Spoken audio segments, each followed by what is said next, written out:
in all the movies Spike Lee and Denzel Washington has done, I enjoyed Highest to Lowest because it really defined the difference between Spike Lee directing a movie and a Spike Lee joint. And technically, Spike Lee has done other Spike Lee joints since his more notable films of Do the Right Thing and She Gotta Have It, which are certifiable Spike Lee joints. But Highest to Lowest is the first time I would say Denzel has acted in a Spike Lee joint. Not like Inside Man, which is more of a Spike Lee movie. And that's going to be the real line to me if you enjoy this movie, if you don't enjoy this movie, because Denzel is Denzel. We'll never have to worry about that. But do you like Spike Lee movies or do you like a Spike Lee joint? Those are two very different things. So, welcome to Movies-aRe-USS, a satire movie podcast that acknowledges life imitates art and art imitates life. So movies are the story of the human and nowadays AI experience. So grab your popcorn and let's talk about a Spike Lee joint, Highest to Lowest. So I'll start off by saying, if you check out this movie, if you do not like Spike Lee and his various directing signatures, you will not like this movie. If you do not like a Spike Lee joint, which is a difference between a Spike Lee movie, a la a Spike Lee joint is She's Gotta Have It, Do the Right Thing, versus a Spike Lee movie, which is Inside Man, you will not like this movie. And I've seen some people talk about that, and I enjoy Spike Lee. I enjoy his ability to always have some New York-ism in his movies. I enjoy how he never he does this thing that other directors don't, which is, to me, he'll throw in things that have nothing to do with anything, but something's happening in the scene that has something to do with anything, and the difference is he'll shoot it for fucking 8 minutes, right? Like, it's gonna be in the movie. You're gonna be like, what is this here for? And if you're not catching the overtones and the innuendos of the sentiment and the messaging he's trying to send, you'll be real confused by what's going on in a Spike Lee joint. I think this was really expertly handled with the sentiment of the young felon, that's the rapper's name in the movie, played by A$AP Rocky, and Denzel's interactions, and you could hear Spike Lee making his statements about rap, about this era of music, about what is it promoting to people to go, what will they do to be from to get to these highest points from these lowest points, right? And so it's a very interesting dynamic that occurs between the two characters, and what is the inspiration, and even as Denzel's character is a music mogul, how has his life now influenced the situation he's finding himself faced with, and how will people regard him for how he chooses to handle the situation. So it was a very interesting social commentary on rap music, which people disagree with. I mean, rap music is felons, right? Like, let's keep it real. They're drug dealers. They're gangbangers, right? Let's tell the truth of what we're doing, right? And if you choose to listen, you choose to listen. But let's not lie about who are these people. I don't think we should do that.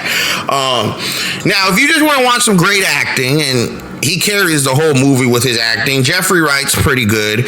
Everybody else is a little lackluster. To me, the wife is a little lackluster. But no doubt, every time, Denzel delivers. And as he really starts to wind down his career,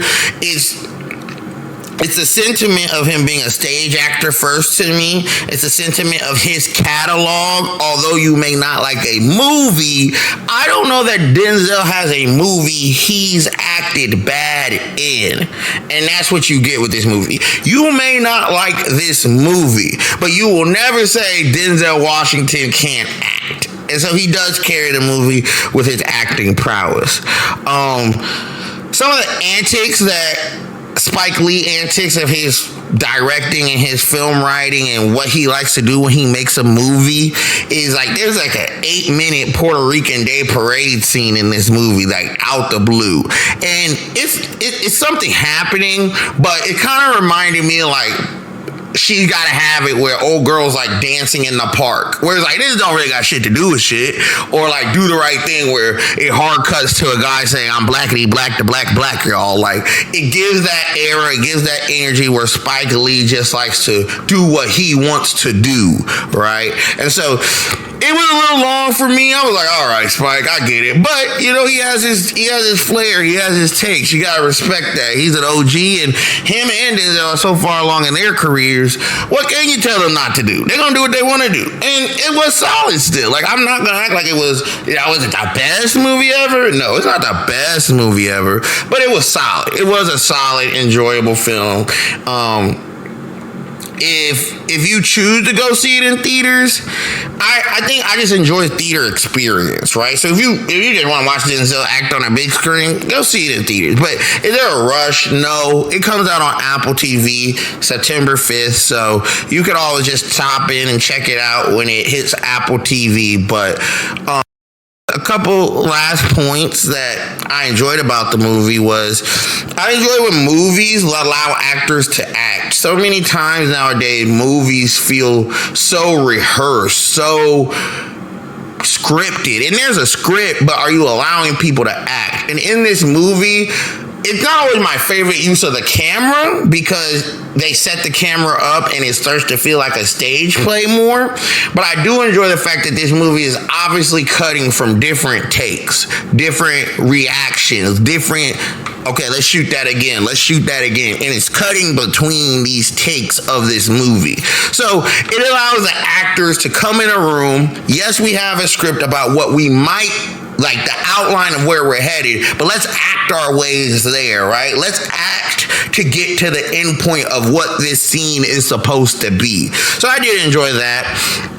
The original soundtrack was solid. A lot of jazz, ambiance otherwise, but the couple of records A$AP Rocky made were pretty good.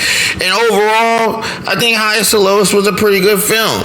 So we're at the bottom of the bucket. Well, there's nothing left but the kernels. Let me know if you check out Highest to Lowest. Let me know if you like a Spike Lee movie or a Spike Lee joint. Those are two different types of films we're discussing. Denzel's Denzel Washington. We can have a conversation. This is Movies-aRe-USS, so let me know what you think. Russell's going to say Denzel is Denzel Washington, nominally, potentially, by the end of his career, and if not already now, the greatest African-American male actor. If not for sure of his generation, potentially ever. We are reaching the level that this might be ever. We may never get anything of this level again. So we gotta enjoy it while we enjoy it. We gotta enjoy it while we have it. You know what I mean? So thank y'all for listening to this week's episode. Hop down below, let me know your thoughts. Did you check out Highest to Lowest? Do you like Spike Lee movies or Spike Lee joint? Make sure you follow the Instagram at MRU.podcast and stay tuned for another episode. Thank you.